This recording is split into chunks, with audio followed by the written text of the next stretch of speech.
Vande Mataram. E commerce classes में आप सभी का स्वागत है। हम लोग पढ़ रहे थे कैश फ्लो स्टेटमेंट, जिसमें अभी पहली क्लास में हम लोगों ने इंट्रोडक्शन पढ़ा, जिसमें different activities, cash and cash equivalent के बारे में आपने जाना। दूसरे क्लास में हमने ऑपरेटिंग एक्टिविटीज के कैलकुलेशन को पढ़ा और अब तीसरी क्लास पार्ट 3 में हम लोग डिफरेंट लेजर्स के बारे में जानेंगे कि इनको कैसे तैयार किया जाता है। तो आते हैं इंपॉर्टेंट लेजर्स में।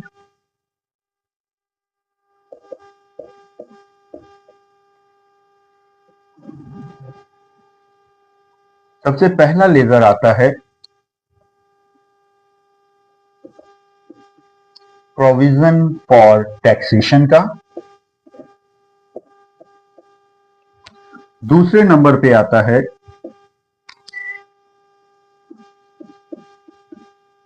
Assets account. ये assets account without provision for depreciation account होगा। मतलब जब क्वेश्चन में केवल एसेट्स दिया होगा, बैलेंस शीट में प्रोविजन फॉर डेप्रिसिएशन या एक्यूमुलेटेड डेप्रिसिएशन नहीं दिया होगा, तो आपको केवल एसेट्स अकाउंट बनाना होगा। वही अगर क्वेश्चन में एसेट्स के साथ साथ प्रोविजन फॉर डेप्रिसिएशन या एक्यूमुलेटेड डेप्रिसिएशन भी दिया हुआ है, तो हम दो अकाउंट एक साथ बनाएंगे, assets account and provision for depreciation account. तो ये तीन लेजर आपको बनाने पड़ सकते हैं, लेकिन कब बनाना है और कब नहीं बनाना है, तो बस आपको एक छोटी सी बात ध्यान रखनी है। जब इन तीनों से रिलेटेड इंफॉर्मेशन, मतलब टैक्स से रिलेटेड, एसेट से रिलेटेड और प्रोविजन फॉर डेप्रिसिएशन से related information given in balance sheet and given out of balance sheet both को क्या ध्यान रखना है। कब लेजर बनेगा किसी भी एसेट्स, किसी भी अकाउंट का, जब उससे रिलेटेड इंफॉर्मेशन बैलेंस शीट और बैलेंस शीट के बाहर, मतलब एडिशनल इंफॉर्मेशन में और बैलेंस शीट दोनों जगह आपको इंफॉर्मेशन मिलेगी, तभी उसका लेजर बनेगा। नहीं तो भी लेजर बनाने की जरूरत नहीं है। बिना लेजर बनाए ही हम अपने क्वेश्चन को सॉल्व कर सकते हैं। ठीक है, तो आगे बढ़ते हैं। तो अब आते हैं सबसे पहले प्रोविजन फॉर टैक्सेशन अकाउंट पे। आइए देखते हैं कैसे बनता है। तो आते हैं सबसे पहले प्रोविजन फॉर टैक्सेशन अकाउंट में। अब ये जो प्रोविजन अकाउंट हम बनाएंगे, तो सबसे पहले आपको बैलेंस शीट से ओपनिंग और क्लोजिंग की इंफॉर्मेशन लेनी है। ओपनिंग इधर आ जाएगा बाई बैलेंस बीडी और क्लोजिंग इधर आ जाएगा टू बैलेंस सीडी। ये ओपनिंग और क्लोजिंग हमको कहां से मिलेगा? बैलेंस शीट से। प्रोविजन आपके लिए लाइबिलिटीज होता है, इसलिए इसका बैलेंस हमेशा क्या होगा? क्रेडिट होगा। तो credit balance opening, credit balance closing, ये दो इंफॉर्मेशन हो गई। अब हम आएंगे बैलेंस शीट के बाहर, मतलब एडिशनल इंफॉर्मेशन में। तो एडिशनल इंफॉर्मेशन में आपको दो में से कोई एक इंफॉर्मेशन दी होगी। वो दो इंफॉर्मेशन क्या है? या तो करंट ईयर का टैक्स दिया होगा, या करंट ईयर में कितना टैक्स दिया गया, पेड किया गया, ये दिया होगा। तो लेजर में इसको कैसे आपको दिखाना है, ध्यान रखिएगा।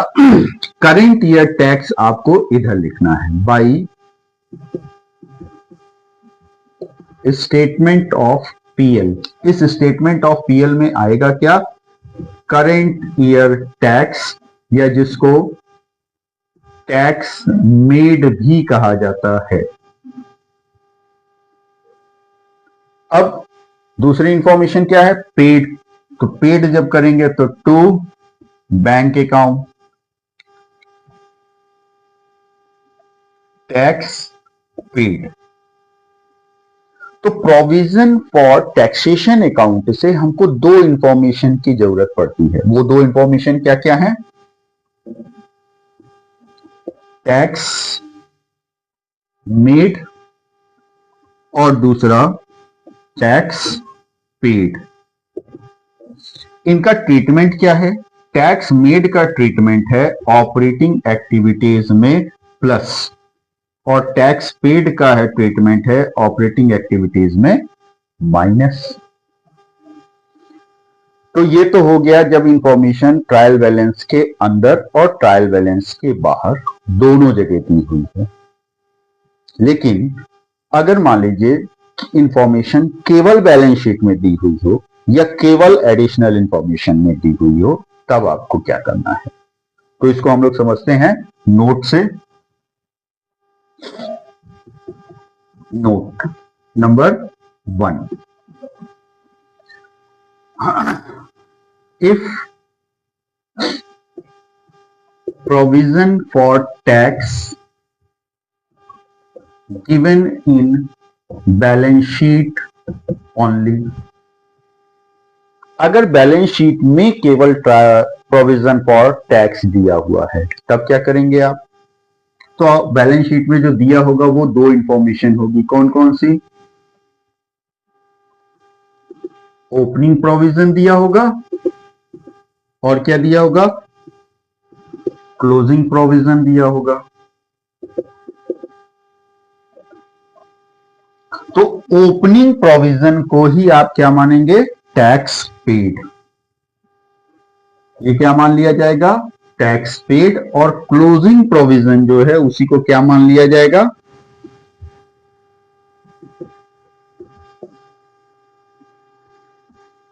Tax made. तो इस तरीके से ट्रायल बैलेंस बैलेंस शीट में अगर दिया हुआ है प्रोविजन फॉर टैक्स, तो वही आपके लिए मेड भी होगा और पेड भी होगा। बस ध्यान क्या रखना है? मेड कौन सा करना है? क्लोजिंग वाला। और पेड कौन सा करना है? ओपनिंग वाला। अगर हम उसको अकाउंट से देखें तो जो क्लोजिंग है उसी को हम क्या मान लेंगे? मेड। और जो ओपनिंग है उसी को क्या मान लेंगे हम? पेड। ऐसा क्यों? इसको भी अगर कॉन्सेप्ट से बैठा लेंगे तो ये भी कुछ आपको प्रॉब्लम नहीं होगी। क्योंकि हम करते क्या है, साल के अंत में प्रॉफिट का डिक्लेरेशन करते हैं, तो उसका जो पेमेंट है वो हम अगले साल करते हैं नॉर्मल केसेस में। ठीक है, तो इसलिए जो ओपनिंग प्रोविजन दिखाई दे रहा है वही हम पेड करेंगे, और जो क्लोजिंग प्रोविजन दिखा रहा है वही इस साल का टैक्स बनता है। तो इस तरीके से आपका ये इंफॉर्मेशन हो गई अगर दिया है बैलेंस शीट के अंदर तब। दूसरी कंडीशन, जब केवल एडिशनल इंफॉर्मेशन में दिया हो, if given in additional information only, मतलब बैलेंस शीट में तो प्रोविजन नहीं दिया है लेकिन एडिशनल इंफॉर्मेशन में दिया हुआ है। तो एडिशनल इंफॉर्मेशन में क्या देगा? एडिशनल इंफॉर्मेशन में या तो टैक्स पेड दिया होगा और या फिर टैक्स मेड दिया होगा ड्यूरिंग द ईयर। तो उस कंडीशन में अगर पेड दिया है that will be treated as tax made, और अगर टैक्स मेड दिया हुआ है तो that will be treated as tax paid. तो जो मेड होगा वही पेड माना जाएगा, जो पेड होगा वही मेड या करेंट ईयर टैक्स माना जाएगा। क्वेश्चन सॉल्व करने के लिए हमको टैक्स से रिलेटेड दो इंफॉर्मेशन की जरूरत पड़ती है, जो अगर बैलेंस शीट और एडिशनल दोनों में दिया है तो हम लेजर बना के निकाल लेंगे। अगर केवल बैलेंस शीट में दिया हुआ है तो ओपनिंग को ही हम पेड मान लेंगे, क्लोजिंग को मेड मान लेंगे। और अगर केवल एडिशनल में दिया हुआ है तो जो पेड है वही मेड है और जो मेड है वही पेड है। तो इस तरीके से हम प्रोविजन फॉर टैक्स का लेजर बना लेंगे। अब आते हैं अगले नंबर पे, कौन सा था? Assets account. तो आइए चलते हैं एसेट्स अकाउंट की तरफ। तो चलते हैं एसेट्स अकाउंट पे। एसेट्स, ये हमारे लिए क्या है? डेबिट बैलेंस है। तो इसकी भी स्टार्टिंग हम कहां से करेंगे? सबसे पहले बैलेंस बीडी से करेंगे। तो बैलेंस बीडी और बाई बैलेंस सीडी, ये हमारा हो गया ओपनिंग और क्लोजिंग बैलेंस शीट से। अब एसेट्स अकाउंट में क्या क्या इंफॉर्मेशन आ सकती थी, इसको देखते हैं। तो एसेट्स पे डेप्रिसिएशन हो सकता है, उसका परचेज हो सकता है, सेल हो सकता है, और इस सेल पे प्रॉफिट या लॉस हो सकता है। तो पोस्टिंग के लिए आपको बहुत छोटी सी बात ध्यान रखनी है, वो क्या? अगर एसेट्स का बैलेंस बढ़ रहा है तो उसको कहां लिखना है? डेबिट में लिखना है। और अगर एसेट्स का बैलेंस घट रहा है तो उसको कहां लिखना है? क्रेडिट में लिखना है। तो एक एक करके देखते हैं। परचेज, जब हम एसेट्स खरीदेंगे तो क्या होगा? बैलेंस हमारा बढ़ेगा, तो टू बैंक हो जाएगा परचेज के लिए। फिर जब हम एसेट्स पे डेप्रिसिएशन चार्ज करते हैं तो एसेट्स की वैल्यू घटेगी, तो बाई डेप्रिसिएशन। ध्यान रखिएगा कि ये जो डेप्रिसिएशन है ये करंट ईयर का होगा। एक्यूमुलेटेड डेप्रिसिएशन और एसेट सोल्ड नहीं होना चाहिए, करंट ईयर का डेप्रिसिएशन ही यहां पे आएगा। फिर और क्या इंफॉर्मेशन होगी? जब हम बेचेंगे एसेट्स को तो by bank sale, selling price से। अब जब हम एसेट सेल करेंगे तो क्या होगा? एसेट जब हम सेल करेंगे तो या तो प्रॉफिट होगा और या तो लॉस होगा। प्रॉफिट होगा तो आपको इधर लिखना है टू स्टेटमेंट ऑफ पीएल,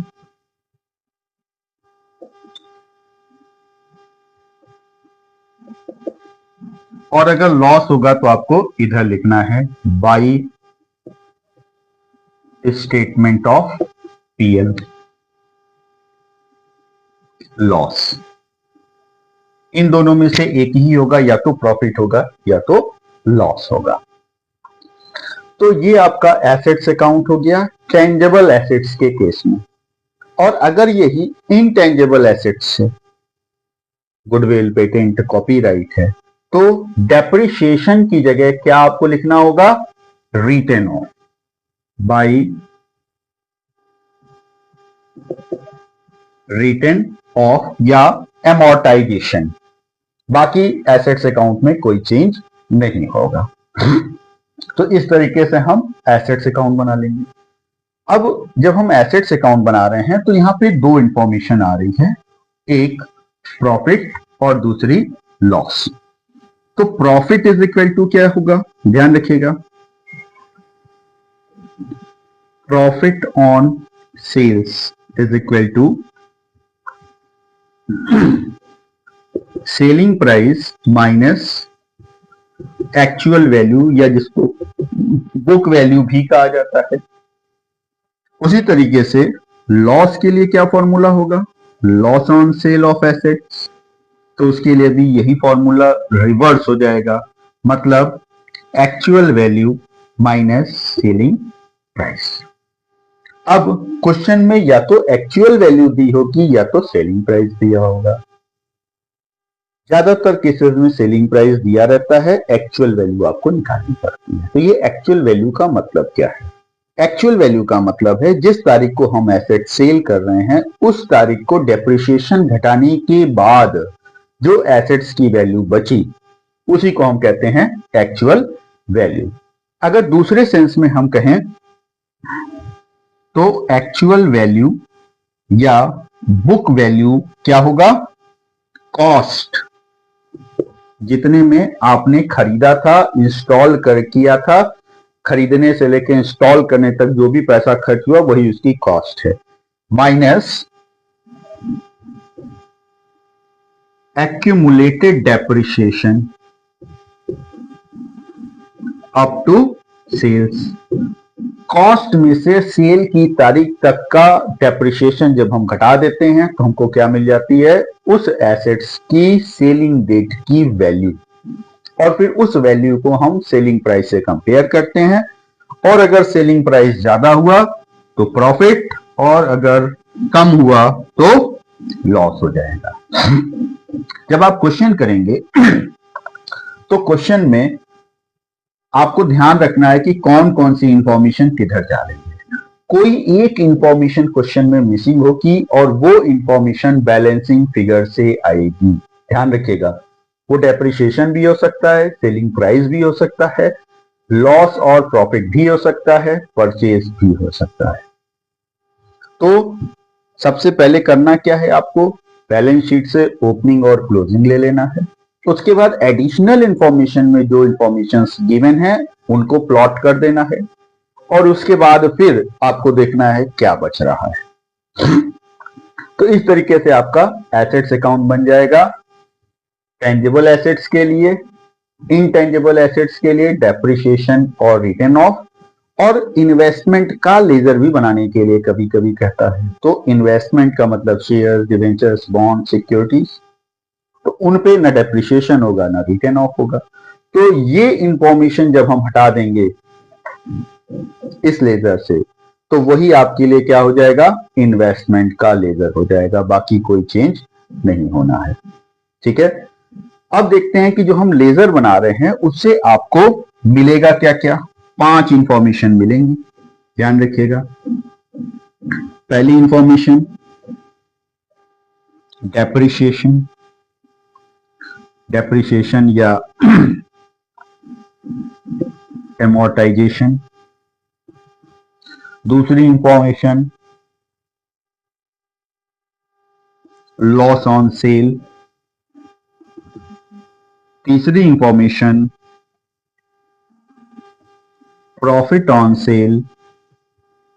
चौथी इंफॉर्मेशन परचेज ऑफ एसेट्स, और पांचवी इंफॉर्मेशन जो आपको मिलेगी वो है सेल ऑफ एसेट्स। तो डेप्रिसिएशन को आपको क्या करना है, ऑपरेटिंग एक्टिविटीज में प्लस। अगर लॉस हो रहा है तो वो भी कहां जाएगा, ऑपरेटिंग एक्टिविटीज में प्लस। दोनों आइटम आपने पढ़ा था जब हम ऑपरेटिंग एक्टिविटीज का कैलकुलेशन पढ़ रहे थे, तो non operating and non cash items में, तो ये दोनों में प्लस हो गया। उसी तरीके से प्रॉफिट ऑन सेल भी आपने पढ़ा था, ऑपरेटिंग एक्टिविटीज में ही क्या हो रहा था, माइनस हो रहा था। तो ये 3 इंफॉर्मेशन, पहले की ये 3 इंफॉर्मेशन कहां चली जाएगी, ऑपरेटिंग एक्टिविटीज में। और बची हुई 2 इंफॉर्मेशन किससे रिलेटेड है, एसेट्स। जब आपने इंट्रोडक्शन पढ़ा था तो वहां पे पढ़ा था कि इन्वेस्टिंग एक्टिविटीज किससे रिलेटेड है, एसेट से और इन्वेस्टमेंट से, उनके परचेज और सेल से। तो जब आप परचेज करेंगे तो ये इन्वेस्टिंग एक्टिविटीज का आउटफ्लो है तो माइनस हो जाएगा, और जब सेल करेंगे तो ये इन्वेस्टिंग एक्टिविटीज का इनफ्लो है, प्लस हो जाएगा। तो इस तरीके से हम एसेट्स का लेजर बना देंगे। अब इसी क्रम में आगे बढ़ते हैं। तो तीसरा पॉइंट क्या था, जब आपको एसेट्स के साथ प्रोविजन का लेजर भी बनाना है। तो जब हम एसेट्स के साथ प्रोविजन बनाते हैं या एक्यूमुलेटेड डेप्रिसिएशन अकाउंट ओपन करते हैं तो कॉन्सेप्ट में थोड़ा सा चेंज हो जाता है। क्या चेंज होता है, जब हम डेप्रिसिएशन घटाते हुए चलते हैं तो एसेट्स में से ही डेप्रिसिएशन हर बार घटता चला जाता है और एसेट्स की वैल्यू कम होती चली जाती है ईयर बाय ईयर। लेकिन जब हम प्रोविजन बनाते हैं तो एसेट्स अपनी जगह एज इट इज रहता है और डेप्रिसिएशन का अमाउंट अलग से बढ़ता चला जाता है।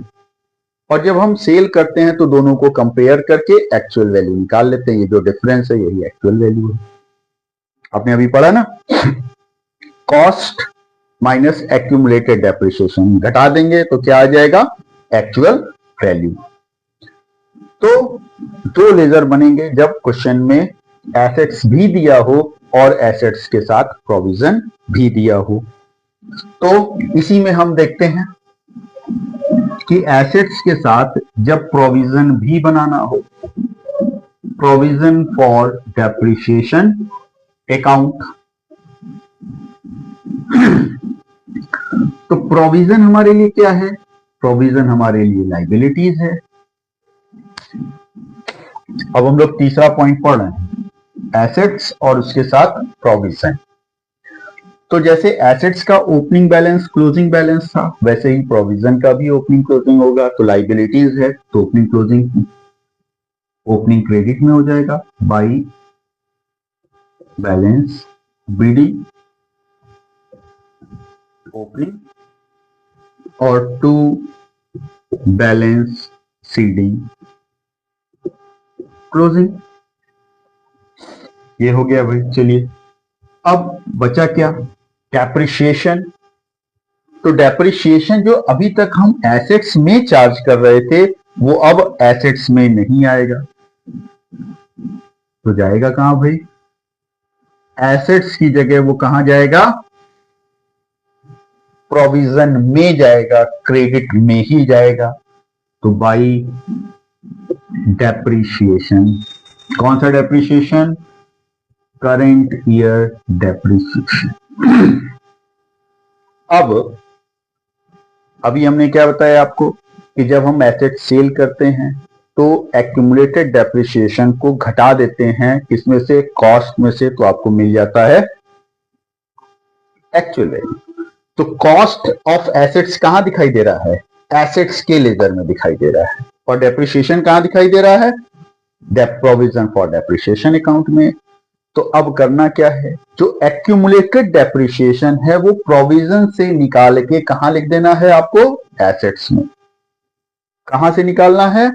प्रोविजन से निकालना है और एसेट्स में लिख देना है। जब डेप्रिसिएशन हो रहा है तो प्रोविजन का बैलेंस बढ़ रहा है, और जब हम accumulated depreciation on asset sold withdraw करेंगे तो बैलेंस क्या होगा? घट जाएगा। तो बढ़ाने के लिए इधर, घटाने के लिए इधर आ जाएंगे। हाँ, तो टू एसेट्स अकाउंट और वैल्यू क्या होगी? Accumulated depreciation on assets sold. और यही मतलब प्रोविजन में एसेट्स है तो एसेट्स में क्या आ जाएगा? प्रोविजन आ जाएगा।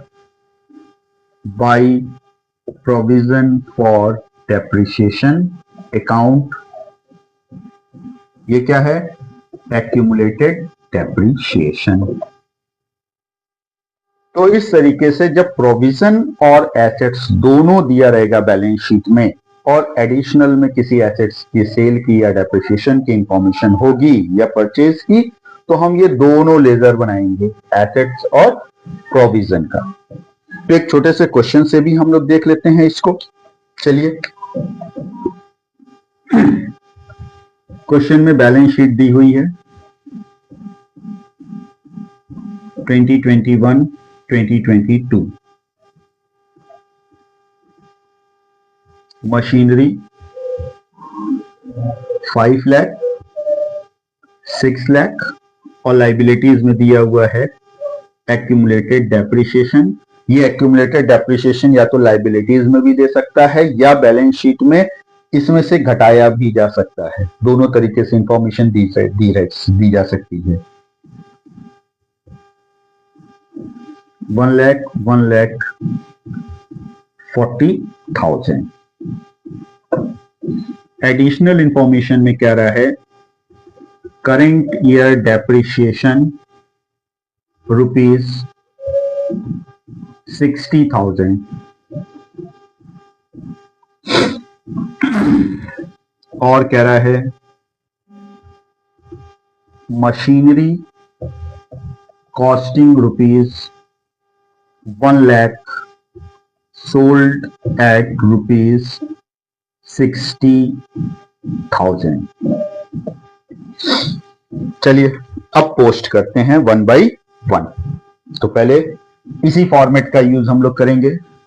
तो ये जो एडिशनल इंफॉर्मेशन यहां लिखी हुई है इनको हटा देते हैं।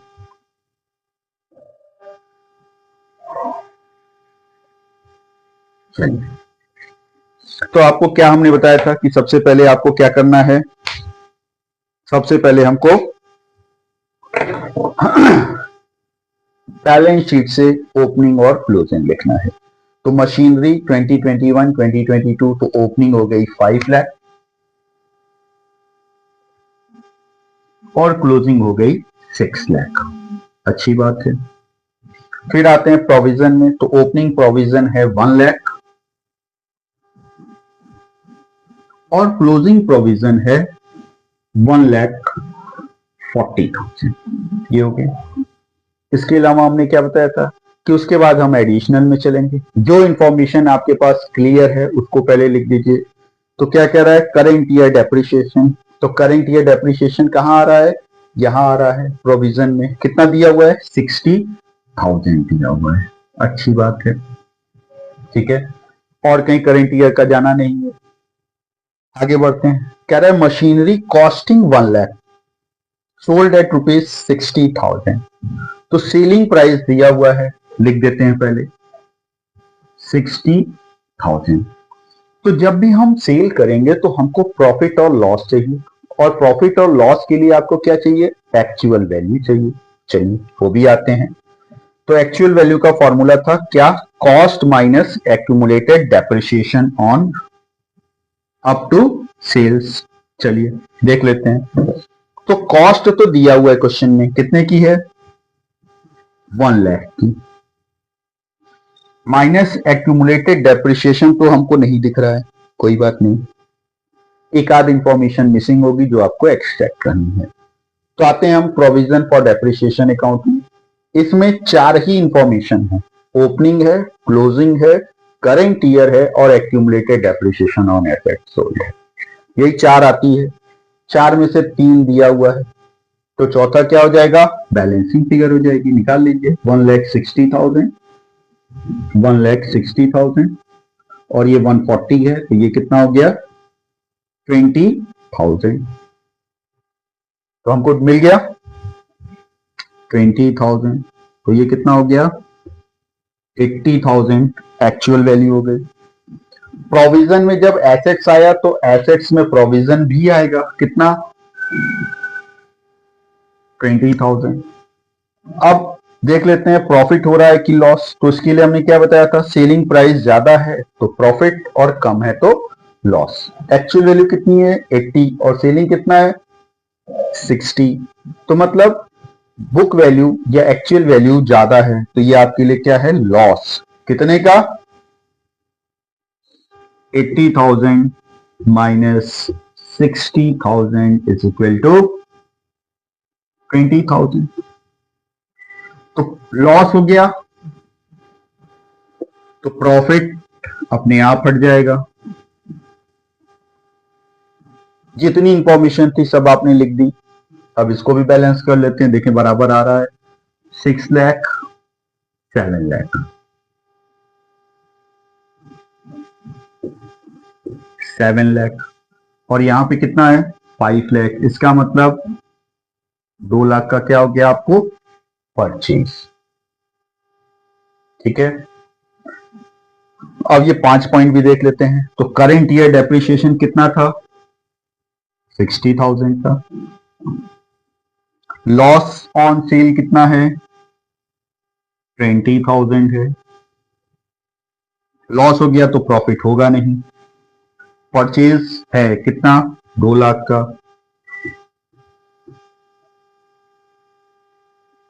सेल है, बिल्कुल है, कितने का, 60,000 का।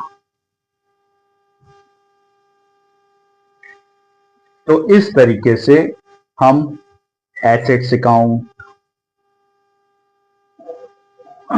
Provision for taxation account, goodwill account, patent account, copyright account etcetera जो भी है वो बना सकते हैं। और इन 2 लेजर से, मतलब एसेट्स और प्रोविजन से हमको ये इंफॉर्मेशन मिलती हैं। आप जब कैश फ्लो स्टेटमेंट बनाएंगे तो यही वो लेजर्स हैं जिनको आपको बनाना है, इसके अलावा और कोई लेजर नहीं बने। बस नाम चेंज हो सकते हैं। जैसे यहाँ पे एसेट्स का नाम था मशीनरी अकाउंट, तो यहाँ मशीनरी अकाउंट लिखा जाएगा। एसेट्स की जगह क्या लिखा जाएगा, मशीनरी लिखा जाएगा। जब नाम दिया होगा तो नाम आपको लिखना है। यही मशीनरी की जगह गुडविल हो सकता था। तो जब गुडविल होगा मतलब इनटेंजिबल एसेट्स होंगे तो ये लेजर एकदम आएगा ही नहीं। ये दोनों लेजर कब आएंगे? टेंजिबल एसेट्स के लिए आएंगे।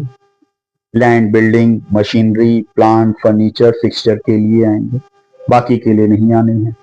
इन्वेस्टमेंट हो सकता है तो भी ये नहीं आएगा। तो इन्वेस्टमेंट के केस में डेप्रिसिएशन नहीं आएगा, केवल क्या आएगा? Opening, closing, purchase, sale, profit और लॉस।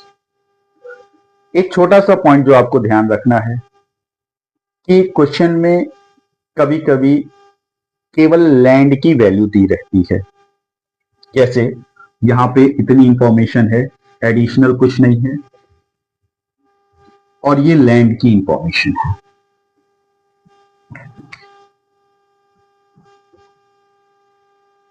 तो अगर केवल लैंड है और ओपनिंग और क्लोजिंग दिया हुआ है तो देख लीजिए क्या हो रहा है, 5 लाख से 6 लाख हो रहा है, वैल्यू बढ़ रही है। एडिशनल में है नहीं तो लेजर बनाना ही नहीं है आपको। तो ये वैल्यू क्या हो गई? बढ़ रही है, तो परचेज हो गया। और अगर यही 15 लाख और 6 लाख होता तो वैल्यू घट रही है, तो उसको हम डेप्रिसिएशन मान सकते हैं? नहीं, बिल्कुल नहीं। अदर देन लैंड, कोई भी एसेट्स अगर वैल्यू कम हो रही है और एडिशनल में कोई इंफॉर्मेशन नहीं है, it will be treated as depreciation. लेकिन लैंड एक ऐसी एसेट्स है, वो अगर वो केवल लैंड है, ध्यान रखिएगा, लैंड और वैल्यू कम हो रही है तो उसको आप सेल मानेंगे, डेप्रिसिएशन नहीं मानेंगे। क्योंकि लैंड की वैल्यू, केवल लैंड, लैंड एंड बिल्डिंग की बात नहीं की जा रही है, लैंड की वैल्यू अगर घट रही है तो उसको हम सेल मानेंगे, क्योंकि लैंड की वैल्यू हमेशा क्या होती है? बढ़ती रहती है। यही एक ऐसी एसेट्स है जिसकी वैल्यू बढ़ती रहती है। रेस्ट अगर यही लैंड एंड बिल्डिंग होता, ध्यान रखिएगा, और वैल्यू ज्यादा से कम हो रही है तो it will be treated as depreciation in absence of any other information. लेकिन बढ़ रही है तो परचेज, घट रही है तो डेप्रिसिएशन। लेकिन अगर केवल लैंड है तो it will be treated as sale. तो आज के लिए इतना ही। अगली क्लास में हम लोग पढ़ेंगे इन्वेस्टिंग एक्टिविटीज का कैलकुलेशन। धन्यवाद।